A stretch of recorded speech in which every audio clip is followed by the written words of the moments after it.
It affects your inner self, it affects your perception, it affects your mind, it affects how you see the world, your mood, your energy, your emotional state. Hi guys, how's it going? Welcome to Going Dotty. I'm Tracy again, and in today's video we're going to be looking into the ego. We're going to be looking at what it is, how it operates and how it affects us. So let's crack into it.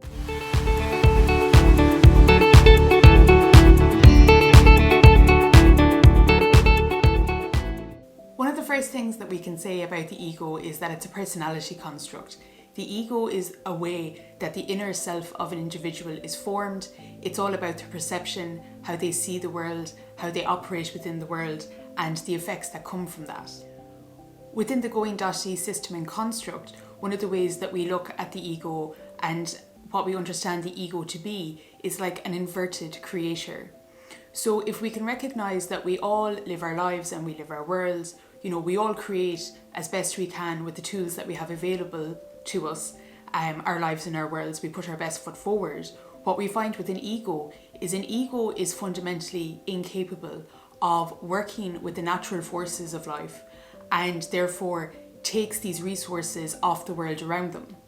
But yet they're also a creator and a creative being, which is one of the reasons that their force field is so powerful. If you've ever lived under the influence of an ego, if you've ever been caught or stuck or halted by an ego in your own life and world, you know exactly how difficult it is to wrap yourselves away from that, how to disentangle yourself from that kind of toxic dynamic and that toxic relationship.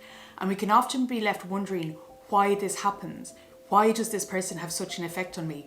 Why can I not move in my own natural way against this other person? And one of the reasons is because they are operating in their own creative self. Their own creative force field is really coming to the fore, and that's why it's so powerful and so difficult to extrapolate ourselves from. So when we're looking at how the ego successfully navigates this and how the ego operates, we can see that the ego comes and is operating from their own mental state. This is about their state of perception. This is all about how they're looking at the world, how they view the world, the filters that they have, the rendering system of their own conditioning, how they perceive things, where they see themselves to have power, and therefore how they seem to be able to inflect themselves over on the world, depending on where that power position lies. An ego, quite simply, can't garner any sense of control or have any sense of effect over somebody that it doesn't see itself to be in a power position over or towards. So that's a really key central point of the ego, is the ego only operates with those individuals that it perceives itself to be in a power position over. And when we're looking at power positions from an energetic perspective, we're looking at the solar plexus. It's where they feel like they are empowered over another individual. And this blends into why, when we're looking at these kind of toxic environments or toxic relationships, this is why having a frame of reference of the energy body, the energy system, and the energetic grids that we operate in is very useful, because we have a structure that we can work with to understand, why are these things happening? How can I empower myself? Because one of the things you'll find with an ego is you can't talk to an ego. The ego, quite simply, does not want to do the work. It does not want to become aware of what's going on. It doesn't want to engage in its personal development. The ego is quite simply a lazy creator who is very happy to live in the way that they're living, put their force field on those in the world around them, and wait for everything to come back around into themselves. So trying to communicate with an ego, trying to have a conversation about it, trying to tell an ego how they make you feel in the hope that they will care, it just quite simply doesn't operate like that, because the basic lucidity structure of an ego is very, very different because of their personality construct. Nobody really likes to be told what they're doing is wrong, or that they might need to change, and an ego is absolutely no exception to this. The more evidence that you provide to an ego, the more you will actually reinforce their sense of self. And as we'll look at in other videos, as we get further into the series, the survival mechanics of an ego are very extensive. The ego is all about preserving its sense of self, and any negative feedback that it receives from the world around only serves to reinforce its sense of self and create further barriers to those who it is engaging with. So as mentioned about the power positions, one of the things that you find about an ego is the ego is often found most predominantly in one of two main areas of any individual's life and world. It is either coming from your close interpersonal relationships. This means your family, it could be your parents, it could be your siblings, it could be people that you're living with and sharing a household with, it could be your partner, any of these close interpersonal relationships, which is why it makes it so difficult. We get all entangled in the thread of the relationship that we share with this other person, and yet we don't know how to have boundaries and healthy boundaries for ourselves, how to be able to tell the wood from the trees. And this is where toxic environments and toxic relationships become such an issue. And I very much consider this to be applicable to mental health, because when these things are happening to you, it affects your inner self, it affects your perception, it affects your mind, it affects how you see the world, your mood, your energy, your emotional state.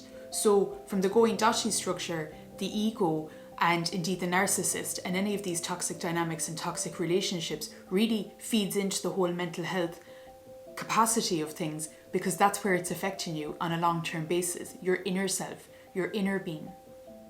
The other place in the external that we tend to find the ego is in these power positions in either business environments or community groups. So, as well as having your close inner circle of your personal life and world, then you've got your external world, maybe your professional self or any hobbies and interests that you're involved in.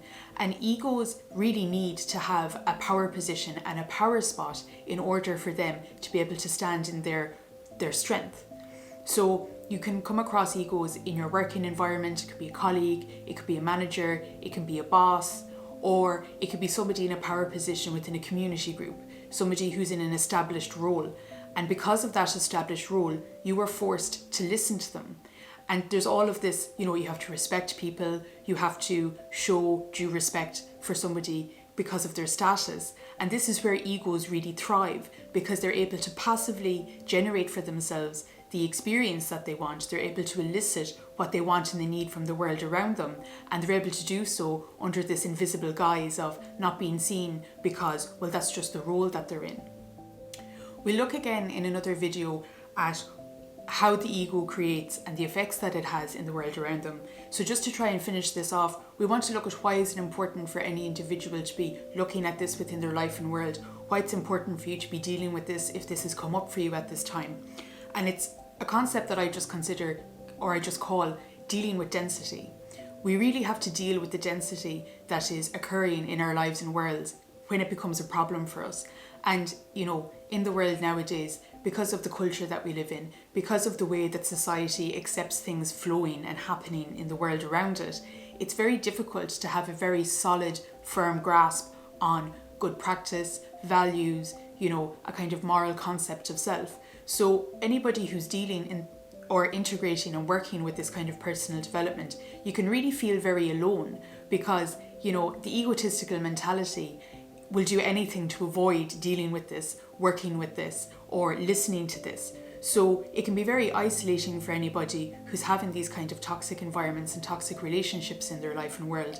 And unfortunately, as individuals, we're left to deal with the density that we're interacting with. We're left to deal with that on our own.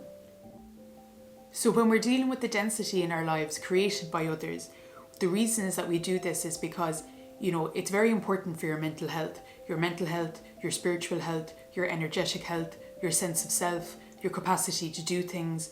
We will in another video look at, a list of all of the things that the ego does to us, just to help give you a mind map and a structure for what's actually occurring within your life and world. Egos like to gaslight, they like to invalidate, and that can leave us with a very shaky internal dynamic when it comes to our inner structure and our inner form. So that's why, myself and other practitioners do work like this to help you get a sense of self and almost like a validation. This really is happening to you. This really is affecting you. This is pulling your life. It's taking your energy. It's draining your resources. And this is something that you have to deal with. Another element that we'll look at in more detail is that the ego is fundamentally very unsafe to be around for energetic reasons, for mental health reasons, for the spiritual self reasons, or your own energetic form, your ability to be able to create in your own life and world, your ability to be able to get into the flow, do the things that you want to do, be in a good mood, be in a good space while you're experiencing that. The ego really does take the resources of the very basis of the energy of life, the movement of life and the flow of life. And that's another reason that we want to be looking at these things and dealing with them in an appropriate and a healthy manner. As well as draining your resources and a host of other things, one of the things that we can find with the ego is when we're in this dynamic relationship, when we are with these sorts of people, we can often put our best foot forward. If you're a heart-centered person and you're doing your best, you can really put your best foot forward all the time. You think that you can take it on, you think that you can do all the work, you think that you can, make it better or make them better. And what you find in the medium to long road is that, you'll miscreate. You'll have an intention and you'll never really be able to create the life and the world that you want, because the ego is always there on the corner, hampering you, holding you back, just pulling things out of your grasp. And that's a very uncomfortable and frustrating way to be living, especially if you're taking on too much responsibility. If you're taking on the responsibility of the ego, if you're trying to do for them that which they will not do for themselves. And these are the kind of patterns that will just keep on occurring and happening until we look at the self, we deal with ourselves in our inner world, we become self-empowered, and we move on from these kind of relationships. Not necessarily because we disconnect or we leave these people, but because we do the work within ourselves to become a sovereign individual that can live and work off their own bat. That's a bit of an overview today in today's segment on the ego, what it is, how it operates, and why we'd want to be dealing with it. I hope you've enjoyed this video. We're going to drill into this overview in an awful lot more details in the rest of the series, so please do join and follow me for that. If you have any feedback or any commentary, I'd really love to hear it. Leave a comment below. Please like the video if it's been useful. Please subscribe to the channel if it's something that's of interest to you. Thanks so much for your time, and I will talk to you guys again.